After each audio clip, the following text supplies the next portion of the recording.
I want the conscience of all of us to eat us in our sleep and in our waking for the decisions that we take on this floor, Mr. Speaker. And I am happy and I will not tire to remind that in fact, Mr. Speaker, there is a second limb to the facts that we have alluded to here, that our own committee on finance and budget, on the advice of the Commission of Revenue Allocation, did propose to this House that instead of the 385 given by the National Assembly, we as a Senate should go with the figure of 407. That is also a fact. That question of 407 or 385 was put to us as a Senate, as a House, as individual senators elected to get every single coin we can for our counties. 22 of my colleagues, whose conscience you can see is knowing at them, voted against 407 billion shillings. Let their conscience eat them until the day that I die. But you will not run away from a vote that you took. Nobody forced you to vote in that particular What is the point of order, Senator Chirangeri? And as you raise your point of order, please. Mr. Speaker, is it in order? I'm raising under. I'm speaking. Okay. As you stand to raise the point of order, please use parliamentary language. Proceed. Mr. Speaker, is it in order? And I rise under Standing Order 105 and under Article 93 of the Constitution of Kenya, where it defines Parliament as National Assembly and Senate. Is it in order for Senator Sifuna to continue misleading Kenyans by now shifting goalposts between 407 and 370 billion, Mr. Speaker? Yet for us, who have been in this House long enough, note that it was an increment of 15.3 billion from 370 to 385.3 billion, Mr. Speaker. Is it in order, can Senator Sifuna confirm to the country that there was an increment to allocation to the counties through Dora Bill, Mr. Speaker? Well, Senators, let us stop this hand-pecking exercise on these figures. The position is, as Parliament, Senator Eddy, this is the position. The bill that went to the President for assent is a bill of Parliament because it was processed in both houses. And upon being assented to, it became an act of Parliament.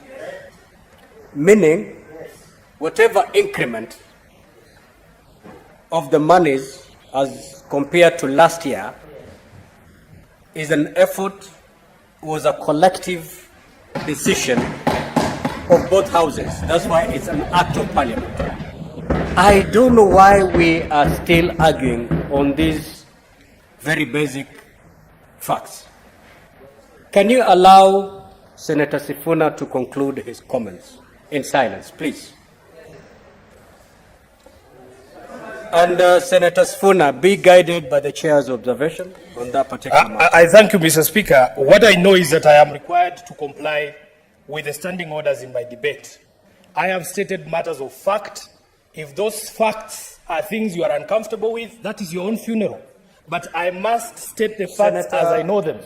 Mr. Speaker, let me proceed by saying... Senator Sifuna, are you saying if the chair is uncomfortable with those facts, then the chair should...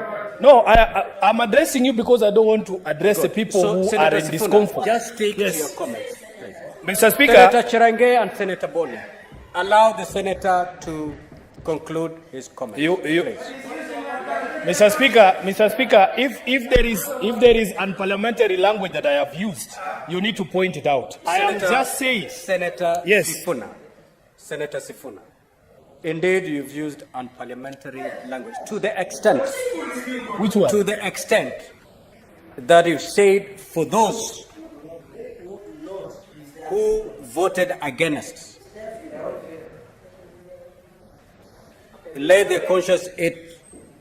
I think the Hansard will. Mr. Speaker, that is not unparliamentary. That is linguistic gymnastics, which I'm allowed to perform on this particular. I know exactly what you're saying. So going forward, Senator Sifuna, refrain from using unparliamentary language. Mr. Speaker, I am going to find the most flowery language to describe what happened on this House. When the vote for division of revenue was put in silence, Senator Chirangeri, proceed. when the vote was put here, you had an option to vote yes, to agree with the committee, just like we have been asked under this particular. Mr. Speaker, can I please be heard in silence? Please. You've raised your concern. Senator Sifuna, our standing orders provide very clearly on how you should refer to your colleagues. You refer them as honorable senators. There are no people here, there are no guys here. We have honorable senators.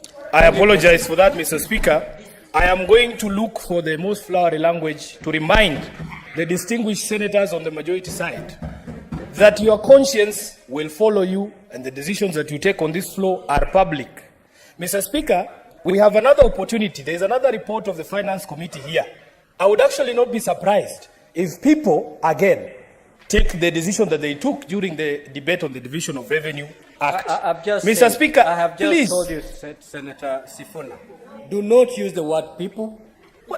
Refer them to honorable senator. That is a requirement of the standing. Mr. Speaker, How would you feel if your colleague refer you as? But I am people. I am people. Mr. Speaker, it is not offensive language. It is not offensive language to call people. Senator, order, Senator. Senator Sifuna, take your seat. Senator Sifuna, kindly take your seat. Senator Sifuna, you're not going to start a debate with the chair. You know exactly what amounts? It amounts to a disorderly conduct. And the consequences are very clear. You're a person, you're a people. But that is the language that is allowable outside the doors of these chambers. As long as you're in this chamber, you shall refer to your colleagues as honorable senators. Kindly proceed. What is your point of order, Senator Bond? Mr. Speaker. Mr. Speaker, understanding order number 122. And Mr. Speaker, sir, allow me to read. That speaks to disorderly conduct.